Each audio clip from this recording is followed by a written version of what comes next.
Hello everyone, welcome back to our channel. Hope எல்லோரும் happy and ஹெல்த்தியாக இருப்பீங்கன்னு. இந்த vlog பார்த்தீங்கன்னா ஒரு ஃபர்ஸ்ட் ஹாஃப் ஃபுல்லாகவே வந்து ஆர்கனைசிங் வீடியோ மாதிரி தான் இருக்கும். டைனிங் டேபிளை நான் எப்படி ஆர்கனைஸ் பண்ணி வச்சுருக்கேன் அப்படிங்கிறது தான் இந்த வீடியோவில் நான் உங்களோட ஷேர் பண்ணிக்க போகிறேன். இந்த டைனிங் டேபிள் பார்த்தீங்கன்னா நாங்கள் குரோம்பேட் சரவணா ஸ்டோர்ஸில் நேரில் போய் தான் வாங்கினோம். அங்கே வந்து ஷோ பீஸ்க்கு தான் இது வச்சுருந்தாங்க. ஸோ பார்க்குறப்பவே இந்த கலர் வந்து இங்கே 2 பேருக்குமே ரொம்ப பிடிச்சிருந்துச்சு. பட் எப்போவுமே வந்து ஷோ பீஸில் இருக்கிறத விட நியூவாக தானே நம்ம கேட்டு வாங்குவோம். அந்த மாதிரி தான் நாங்கள் இதே கலரில் கிடைக்குமான்னு கேட்டோம். பட் இந்த கல் வந்து ஒன்றே ஒன்று தான் இருக்குது, இந்த ஷோ பீஸில் இருக்கிறது மட்டும்தான், வேறு நியூ பீஸ் இல்லை அப்படின்னு சொல்லிட்டாங்க. சரி ஓகேன்ட்டு அன்றைக்கே வந்து இந்த கலர் ரொம்ப பிடிச்சதுனால நாங்கள் அன்றைக்கே கையோடு புக் பண்ணிட்டு தான் வந்திருந்தோம். ஸோ ஷோ பீஸில் என்ன வச்சுருந்தாங்களோ அதை தான் நமக்கு டெலிவரும் பண்ணாங்க. இது பார்த்திங்கன்னா நாங்கள் டேபிள் தனியாக சேர் தனியாக தான் வாங்கினோம். சேருக்கு நிறையவே ஆப்ஷன்ஸ் இருந்துச்சு. ரெக்ஸனில் காமிச்சாங்க இந்த ஒரு மாடல், அண்ட் தென் குஷன் டைப்பும் காமிச்சாங்க. நாங்கள் இந்த செகண்ட் மாடல் சூஸ் பண்ணிவிட்டு கவர் ஏதாவது டிஃப்ரெண்ட்டாக வாங்கி போட்டுக்கலாம் அப்படிங்கிறதுக்காக இந்த மாடல் சூஸ் பண்ணியிருந்தோம். இந்த சேர் நார்மலாக டைனிங் டேபிளோடு போடுறதுக்கு வந்து லுக்கை வந்து கம்மி பண்ணுற மாதிரி இருந்துச்சு. ஸோ நம்ம வாங்குறப்பவே கவர் போடலாம் அப்படிங்கிற நினைப்பில் தானே வாங்கினோம். அதனால் அமேசானில் ஆர்டர் போட்டுக்கலான்னு சொல்லி இந்த கவர் வந்து அமேசானில் தான் ஆர்டர் போட்டேன். இந்த டேபிளுக்கு வந்து லைட் கலர் சூட் ஆகுமா இல்லை டார்க் கலர் நல்லாயிருக்குமான்னு ரொம்ப யோசித்தேன். கடைசியில் இந்த கலர் எனக்கு ரொம்ப பிடிச்சிருந்துச்சு. ஹஸ்பண்ட் வந்து ஒரு தடவை ட்ரை பண்ணி பாரு, அப்படி இன்கேஸ் உனக்கு பிடிக்கலனா வேறு ஏதாவது மாற்றிக்கலாம் அப்படின்னு சொல்லி தான் வந்து இது ஆர்டர் பண்ணேன். பட் போட்டதுமே எனக்கு ரொம்ப பிடிச்சிருந்துச்சு. அதனால் இப்போ வரைக்கும் இது தான் வந்து கண்டினியூ பண்ணிகிட்ருக்கேன். நான் கூட ஆர்டர் பண்ணுறப்போ இது ரொம்ப லைட் கலராக இருக்குது, ஸோ சீக்கிரமாகவே அழுக்கு படிஞ்சிரும், அதனால் ஆல்டர்னேட்டுக்கு இன்னொன்று ஆர்டர் பண்ணுற மாதிரி தான் இருக்குன்னு தான் நினச்சிட்டு இருந்தேன். பட் நாங்கள் இது போட்டிருக்க இடத்துக்கு ஆப்போசிட்டில் இருக்கிற ஜன்னல் வந்து அவ்வளோவா திறக்க மாட்டோம். அதனால் அப்படி ஒன்றும் அழுக்கு படிகிற மாதிரியே தெரியல. 2 months ஆனாலுமே அது வந்து அவ்வளோ ஒன்றும் தூசியாக இருக்காது. பட் என்ன தான் இருந்தாலும் 2 months ஒன்ஸாவது அது கண்டிப்பாக வாஷ் பண்ணி ஆகணும் அப்படிங்கிறதுக்காக அது வந்து 2 months ஒன்ஸ் தான் வாஷ் பண்ணுற மாதிரி வச்சுருக்கோம். Dining table, shoe rack, and teapoy இதெல்லாமே ஒரே நாளில் தான் ஆர்டர் பண்ணிட்டு வந்திருந்தோம். ஸோ டெலிவரி பண்ணுறதும் சேம் டேட்லேயே 3யுமே டெலிவரி பண்ணிட்டாங்க. ஐ திங்க் நாங்கள் ஆர்டர் பண்ணிவிட்டு வந்து ஒரு 4th டேவே எங்களுக்கு எல்லாமே டெலிவரி ஆகிடுச்சு. ஸோ 4 டேஸ்க்குள்ளேயே அது வந்துடும் அப்படிங்கிறதுக்காக அதை ஆர்கனைஸ் பண்ண தேவையான திங்ஸ் எல்லாம் ஆர்டர் பண்ண கையோடு அங்கேயே சரவணா ஸ்டோர்ஸ்லேயே ஷாப்பிங்கை வந்து ஆரம்பித்தாச்சு. மேஜராக எதுவும் வாங்குகிற மாதிரி இல்லை. நான் சில திங்ஸ் எல்லாம் கண்டிப்பாக டைனிங் டேபிளில் வேணும் அப்படின்னு நினச்சி வச்சுருந்தேன். எக்ஸாம்பிளுக்கு வந்து இந்த நட்ஸ் எல்லாமே டைனிங் டேபிளில் வச்சுருந்தோன்னா தான் நமக்கு ஈஸியாக வந்து எடுத்து சாப்பிட்றதுக்கு வசதியாக இருக்கும். போகும்போது வரும்போது ஏதாவது வாயில் சவச்சிக்கிட்டே இருக்கிறதுக்கு நட்ஸ் இருந்தால் கொஞ்சம் ஹெல்த்தியாக இருக்குமே அப்படிங்கிறதுக்காக இந்த கிளாஸ் கண்டெய்னர் மோஸ்ட்டாக எல்லாருக்குமே தெரிஞ்சிருக்கும். டிமார்ட்டில் 99 rupeesக்கு ரொம்ப நாளாக விற்றுட்டு இருந்தாங்க. ஸோ அது வந்து ஒரு செட் தான் வாங்கி வச்சுருந்தேன். அதில் வந்து நட்ஸ் போட்டு வச்சுக்கலாம், அண்ட் நார்மலாக ஸ்பூன்ஸ் எல்லாம் போட்டு வைக்கிறதுக்கு ஒரு டம்ளர் மாதிரி ஒன்று வாங்கியிருந்தேன், அண்ட் உப்பு ஜாடி தான் வாங்கியிருந்தேன். இது எல்லாமே வந்து ஒமேகா கிளாஸ் பேரில் தான் வாங்கியிருந்தேன். இது வந்து 4 seater டைனிங் டேபிள் தான் நாங்கள் வாங்கினோம். பிகாஸ் எங்கள் இடத்துக்கு வந்து 4 seaterே கரெக்டாக இருக்கும் அப்படிங்கிறதுக்காக வாங்கினோம். நாங்கள் போடலான்னு நினச்ச இடத்துல வந்து ஆப்போசிட்டாக 2 பேர் உட்காந்து சாப்பிட முடியாது. பிகாஸ் நாங்கள் வந்து ஒரு சைடு வந்து வாலை ஒட்டினாப்பில் தான் போடணும்.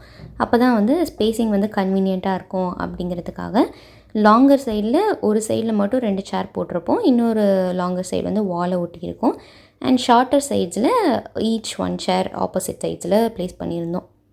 இந்த ட்ரேவும் நான் வந்து அமேசானில் தான் வாங்கியிருந்தேன். இது பார்த்திங்கன்னா நான் வாங்கி லாங் பேக் இருக்குன்னே சொல்லலாம். ஒரு 1 yearக்கு முன்னாடி இந்த ட்ரே நான் வாங்கிட்டேன். பிகாஸ் பார்த்ததும் ரொம்ப பிடிச்சிருந்துச்சு. சரி வாங்கி வைப்போம், எதுக்காவது யூஸ் ஆகும் அப்படின்னு தான் வாங்கி வச்சுருந்தேன். இந்த டைனிங் டேபிளுக்கு இந்த ட்ரே யூஸ் பண்ணால் வந்து கொஞ்சம் நல்லா எடுப்பாக இருக்கிற மாதிரி இருந்துச்சு. அதனால் ரொம்ப நேரம் இந்த டைனிங் டேபிளுக்கு எந்த சைஸ் செட் ஆகும் அப்படிங்கிறத பார்த்துட்டு நடுவில் இருக்கிற சைஸ் தான் வந்து இதுக்கு யூஸ் பண்ணியிருந்தேன். இன்னும் சின்ன சைஸ் அண்ட் பெரிய சைஸ் வந்து அப்படியே தான் வச்சுருக்கேன், வேறு எதுக்காவது அது யூஸ் பண்ணிக்கலான்னு சொல்லி. ஸ்பூன்ஸுமே கொஞ்சம் யூனிக்காக இருக்கட்டும் அப்படிங்கிறதுக்காக செராமிக் ஹேண்டில் இருக்க ஸ்பூன்ஸ் தான் வாங்கியிருந்தோம். இது எனக்கு ஒரு பயம், பிகாஸ் கீழே போட்டால் உடஞ்சிருமோ அப்படின்னு சொல்லிட்டு. பட் நான் இது வரைக்கும் ஒரு 4-5 தடவை கீழே போட்டுட்டேன், இது வரைக்கும் உடையலை. பட் உடையுமாங்கிறது எனக்கும் தெரியலை. பட் அழகாக இருக்கே, கொஞ்சம் காஷியஸாக தானே ஹேண்டில் பண்ண போகிறோம் 2 பேரும் அப்படிங்கிறதுக்காக செராமிக்லேயே வாங்கி வச்சாச்சு. அண்ட் தென் அந்த சால்ட் அண்ட் பெப்பருக்கு வந்து எக் ஷேப்பில் இருந்துச்சு, அது கொஞ்சம் பார்க்க யூனிக்காக இருக்குது அப்படின்னு சொல்லி ஹஸ்பண்ட் தான் அதை செலக்ட் பண்ணாங்க. அப்புறம் குட்டியாக ஒரு ஜாடியில் வந்து உப்பு போட்டு வைக்கலாம், ஏன்னா டைனிங் டேபிளில் வந்து கண்டிப்பாக சால்ட் தேவை.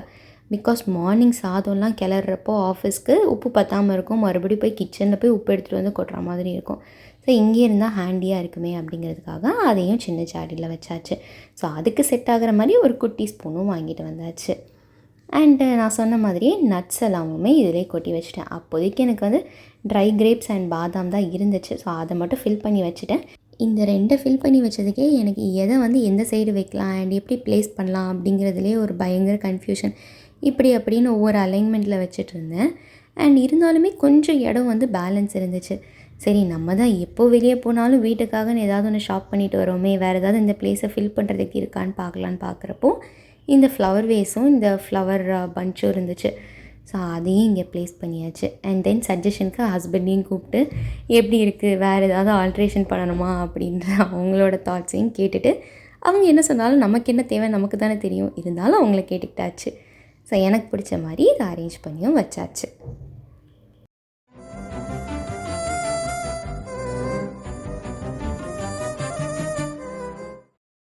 இது ரேண்டமாக ஒரு நாள் வந்து ஒரு ஸ்நாக்ஸ் செஞ்சுருந்தேன், ஸ்வீட் கார்ன் சாண்ட்விச்னு சொல்லிட்டு. எங்களோட ஃபேவரட் இது. அண்ட் எக் மயோ சாண்ட்விச்சும் அடிக்கடி செய்வோம் அண்ட் இதுவுமே அடிக்கடி செய்வோம். ஒரு 10 மினிட்ஸ்லேயே ரெடி ஆயிரும். பிகாஸ் மேஜர் இன்க்ரீடியண்ட்டுன்னு பார்த்திங்கன்னா ஸ்வீட் கார்ன் மட்டும்தான். மற்றபடி நம்ம வீட்டில் எல்லாமே இருக்கும். மயோனீஸ் வந்து நம்ம எதுவும் ப்ரிப்பேர் பண்ண வேண்டியதில்லை, ஆல்ரெடி நம்ம வாங்கி வச்சுருந்துருப்போம். ஸோ அதையே ஆட் பண்ணி செஞ்சுக்கலாம். ஸோ இன்ஸ்டண்ட்டாக செய்யக்கூடிய ஸ்நாக்ஸ் ரெசிபி தான் இது. நார்மலாக ஸ்வீட் கார்ன் வந்து நல்லா உரிச்சிட்டு பாயில் பண்ணி எடுத்து வச்சுக்கணும். 10 மினிட்ஸ்க்கு வந்து இட்லி சட்டியில் வச்சு எடுத்துக்கிட்டோம் அப்படின்னா கரெக்டாக இருக்கும். ஃபஸ்ட்டு இந்த பாயில் பண்ண ஸ்வீட் கார்ன், அதுக்கப்புறம் நம்ம குட்டி குட்டியாக கட் பண்ணி வச்சுருக்க ஆனியன்ஸ் ஆட் பண்ணிக்கணும். அண்ட் பச்சை மிளகா வந்து சின்ன பசங்க இருக்காங்க அப்படின்னா போட வேண்டாம். நான் வந்து சில சமயம் பெப்பர் போடுவேன், சில சமயம் வந்து பச்சை மிளகா போடுவேன். அதுவும் ஒரு ஃபுல் பச்சை மிளகா போட மாட்டேன். நார்மலாக கொஞ்சமாக பாதி மட்டும் கட் பண்ணி அதை குட்டி குட்டியாக சாப் பண்ணி போட்டுருவேன்.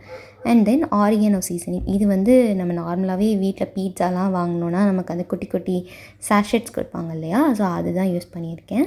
அண்ட் கொஞ்சமாக தேவையான அளவு சால்ட்டு போட்டுட்டு, மயோலேயே கொஞ்சம் சால்ட் வந்து அதிகமாக இருக்க மாதிரி தான் எனக்கு ஃபீல் ஆகும். அதனால் ஒரு பிஞ்ச் ஆஃப் சால்ட்டே போதுமானது.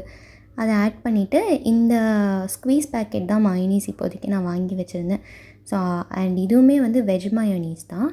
அதையே யூஸ் பண்ணி நல்லா எல்லாமே கிளறிட்டு அப்படியே ப்ரெட்டில் வந்து ஸ்ப்ரெட் பண்ணிட வேண்டியது தான். ரொம்ப மயோனீஸாக ஆட் பண்ண வேண்டாம். சும்மா அது எல்லாமே பைண்ட் ஆகிற அளவுக்கு ஒரு 1.5 ஸ்பூன்ஸ் ஆட் பண்ணாலே போதுமானதாக இருக்கும். இது ஸ்வீட் கார்ன் சாண்ட்விச் அப்படிங்கிறதுனால ஸ்வீட் கார்ன் கொஞ்சம் நிறையாவே இருக்கிற மாதிரி பார்த்துக்கலாம். அண்ட் ஆனியன் வந்து கொஞ்சம் அந்த க்ரன்ச் ஃபீல்க்காக மட்டும்தான். அதனால் நான் ஒரே ஒரு சின்ன ஆனியன் மட்டும்தான் எடுத்திருக்கேன். உங்களுக்கு சீஸ் பிடிக்கும் அப்படின்னா இதில் கொஞ்சம் சீஸ் வந்து துருவி ஆட் பண்ணிக்கலாம். நான் வந்து பிளாக்ஸ் சீஸ் விற்கும் இல்லையா, அதுதான் வந்து வாங்கி வச்சுருப்பேன். ஸோ அதையே வந்து கொஞ்சம் துருவி ஆட் பண்ணியாச்சு.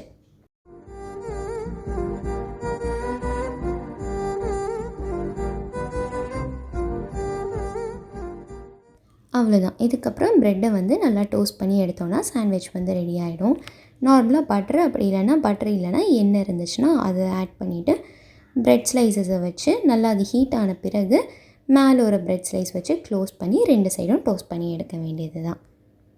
இதில் நம்ம ஆப்ஷன் தான். வேணும்னா கேரட், கேப்சிகம் எல்லாமே ஆட் பண்ணிக்கலாம். பட் நாங்கள் வந்து அதெல்லாம் ஆட் பண்ண மாட்டோம். ஏன்னா எனக்கும் அவங்களுக்கும் 2 பேருக்குமே கேப்சிகம் பிடிக்காது.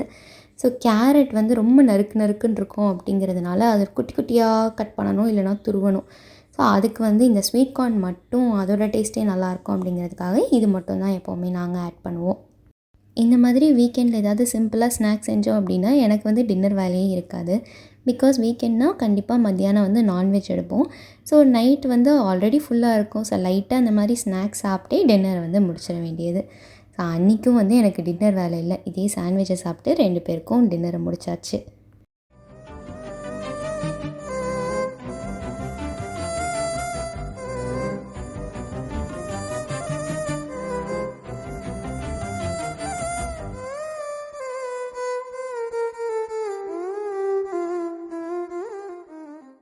எனக்கு மோஸ்ட்டாகவே ஏதாவது கலராக இருந்தால் வந்து ரொம்ப பிடிக்கும். அதனால தான் வந்து இந்த ஷாப்பிங் போனால் வந்து விண்டோ ஷாப்பிங்கில் கலராக பார்க்கலாம் அப்படின்னு யோசிப்பேன். ஸோ அதே மாதிரி தான் வீட்லேயும் இருக்கணும்னு ரொம்ப ஆசை. அதனால் வந்து பிளான்ட்ஸ் வளர்ப்பேன். அண்ட் அதுவுமே வந்து கொஞ்சம் செராமிக் பிளான்டர்ஸில் வளர்த்தோம் அப்படின்னா பார்க்க வந்து அங்கங்கே கலர்ஃபுல்லாக இருக்குமே அப்படிங்கிறதுக்காக எங்கெல்லாம் செராமிக் கடை இருக்கோ அதெல்லாம் தேடி பார்த்து வச்சுருந்தேன்.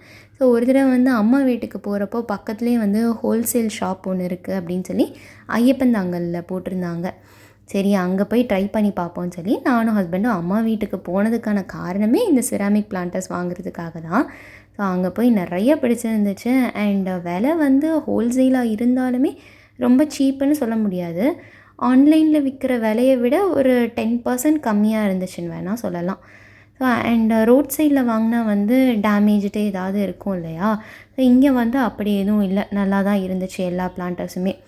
அங்கே நிறைய சைஸ் வாரியாக வச்சுருந்தாங்க. லைக் ஒரு பெரிய பிளான்டர் அதே சைஸில் medium size and small size, so எல்லாமே சேம் டிசைனில் இருந்துச்சு. அந்த மாதிரி வேண்டாம் அப்படிங்கிறதுக்காக ஒன்றுமே தனித்தனியாக இருக்கட்டும் அப்படிங்கிறதுனால அதில் இருக்கிற எல்லாத்தோட மீடியம் சைஸ் மாதிரி தான் வாங்கிட்டு வந்திருந்தேன். இந்த வீடியோ பார்க்குற யாருக்காச்சும் சென்னையில் எங்கேயாவது செராமிக் பிளான்டர்ஸோட ரேட் வந்து கொஞ்சம் கம்மியாக கிடைக்கும் அப்படின்னு தெரிஞ்சிச்சுன்னா கண்டிப்பாக கமெண்ட் செக்ஷனில் சொல்லுங்கள். அங்கே போயும் ட்ரை பண்ணி பார்க்குறேன். எனக்கு யூஸ்வலாகவே இந்த பிரைட் கலர்ஸ்னால் ரொம்ப பிடிக்கும். நம்ம எங்கே இருந்தாலும் அந்த கலர் வந்து நம்மளை அட்ராக்ட் பண்ணிவிடும் அப்படிங்கிறதுக்காக ட்ரெஸ்லேயுமே அந்த மாதிரி தான் சூஸ் பண்ணேன். பிளான்டர்ஸ்லேயுமே இந்த எல்லோ அண்ட் இந்த ஆரஞ்சு கலர் எனக்கு ரொம்ப பிடிச்சிருந்துச்சு. பார்க்க அந்த பிரிண்ட்ஸுமே ரொம்ப அழகாக இருந்துச்சு அண்ட் டால் பிளான்டராக இருந்தது. இந்த கலருக்கும் அதுக்கும் ஏதாவது லைட் க்ரீன் கலரில் பிளான்ட் வச்சா ரொம்ப அழகாக இருக்கும் அப்படிங்கிறதுக்காக அது வாங்கிட்டு வந்திருந்தேன். அண்ட் இதோட ஷேப் வந்து பார்க்க போட் மாதிரி இருந்துச்சு. இது ஆக்சுவலி நான் வாங்கினது வந்து கொத்தமல்லி வளர்க்கலாம் அப்படிங்கிறதுக்காக தான் இந்த கலர் வாங்கிட்டு வந்திருந்தேன். பட் இது பார்க்க ரொம்ப அழகாக இருக்கிறதுனால கொத்தமல்லி வளர்க்கணும் அப்படின்னா வந்து கண்டிப்பாக நான் வெளியே தான் வைக்கணும். கிச்சனில் வைக்கிறதுக்கு இடம் இருக்காது. இவ்வளோ அழகாக இருக்கிற பிளான்ட்டரை வெளியே வைக்கணுமான்னு யோசிச்சுட்ருக்கேன். அண்ட் இந்த ஜிராஃபி வந்து நல்லா க்யூட்டாக இருந்துச்சு பார்க்க. சும்மா ஒரு 2 ஸ்ட்ராண்ட்ஸ் ஆஃப் மணி பிளான்ட் வச்சாலும் பார்க்க அழகாக இருக்கும் அப்படிங்கிறதுக்காக அதுவுமே நான் எல்லோ கலரில் தான் வாங்கியிருந்தேன். அங்கே வந்து நிறைய பொம்மை வச்ச பிளான்டர்ஸ் எல்லாம் நிறையவே இருந்தது. பட் எனக்கு என்னமோ இது வந்து அட்ராக்டிவாக இருந்துச்சு அப்படிங்கிறதுக்காக இது தான் சூஸ் பண்ணியிருந்தேன். அண்ட் இந்த ப்ளூ பிளான்டர் ஃபஸ்ட்டு போனதுமே நான் பிக் பண்ணது இது தான். எனக்கு ஸ்கை ப்ளூ கலர்னால் ரொம்பவே பிடிக்கும். அண்ட் இது வேறு ரொம்ப அழகாக இருந்துச்சு, ப்ரைட்டாகவும் இருந்தது அப்படிங்கிறதுக்காக கண்டிப்பாக இது வேணும் அப்படின்னு சொல்லி ஃபஸ்ட்டு தூக்கி வச்சது இந்த பிளான்டர் தான். இதில் பிரிண்ட்ஸ் வந்து ரொம்ப ஒன்றும் இல்லை, சும்மா டாட் டாட்டாக இருக்குமே தவிர அந்த ஒரு ஷேப் மட்டும்தான் கொடுத்துருப்பாங்க, ஒரு ஸ்ட்ரிப்ஸாக. இந்த க்ரீன் பிளான்டர் நான் எடுக்கவே இல்லை, என்னோடய ஹஸ்பண்டோட சாய்ஸ் தான் இது. நான் அப்போவும் சொன்னேன் வைக்கிறதுக்கு இடம் இருக்காதுன்னு நினைக்கிறேன், நம்ம இது வரைக்கும் வச்சுட்டு அதுக்கப்புறம் வாங்கிக்கலான்னு. பட் இது வந்து ரொம்ப யூனிக்காக இருக்குது, டிசைன் நல்லா இருக்குது, இது கண்டிப்பாக எடு அப்படின்னு சொல்லி அவங்க ஆசைக்காக அந்த ஒரு பிளான்டரையும் வாங்கிட்டு வந்தாச்சு. ஸோ இதோட நான் இந்த வீடியோவை முடிச்சுக்கிறேன். நெக்ஸ்ட் ஒரு இன்ட்ரெஸ்டிங்கான vlogல உங்கள் எல்லோரையும் மீட் பண்ணுறேன். Until then, bye bye, take care and thanks for watching.